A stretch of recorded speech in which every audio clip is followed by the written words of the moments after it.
Olympic ကအမြင့်ဆုံးပဲပေါ့နော်ဒီအကစားသမားတွေအတွက်ကတော့လေဆိုတော့ရင်လဲခုန်တယ်ပြီးတော့ excited လည်းဖြစ်တယ်ပေါ့နော်ပြီးတော့တက်နိုင်ဆုံးကြိုးစားပြီးတော့မှတော့ကိုယ့်ရဲ့ရလက်ကောင်ရအောင်ကြိုးစားပါမှာပါရှင်ဟုတ်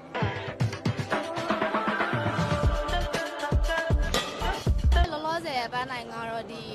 Paris Olympic ပေါ့နော်ဒီ August လမှာပြုလုပ်မဲ့ဒီ Paris မှာကျင်းပမယ်2024 Olympic ကိုညီမရှင်ပြိုင်နိုင်အောင်စူးစမ်းခဲ့တာပေါ့နော်အခုကမ္ဘာ World Ranking 1နဲ့အဲ့လိုမျိုးရိုက်ပြီးတော့မှဆော့ခဲ့ရတာပေါ့နော်ဆိုတော့ဘယ်လိုဖြစ်အတွေ့အကြုံအများကြီးရရဲပြီးတော့အများကြီးလဲအဲ့လိုသူ့ရဲ့ experience တွေလည်းရခဲ့ရတာပေါ့အဲ့တော့ World Ranking နံပါတ်1ဖြစ်နေတဲ့အတွက်ကြောင့်မလို့သူ့ရဲ့ဘယ်လိုမျိုးနေတယ်ဘယ်လိုမျိုးထိုင်နေပေါ့နော်ဘယ်လိုမျိုးရိုက်သွားလဲဆိုတဲ့ဟာမျိုးပို့ပြီးတော့ master ဒီလုပ်လို့ရတာပေါ့ဟုတ်အဲ့ပွဲကရှုံးတော့ရှုံးသွားတယ်ပေါ့နော်ဒါပေမဲ့ညီမကတော့ဒီအဲ့ပွဲမှာကိုယ့်ကို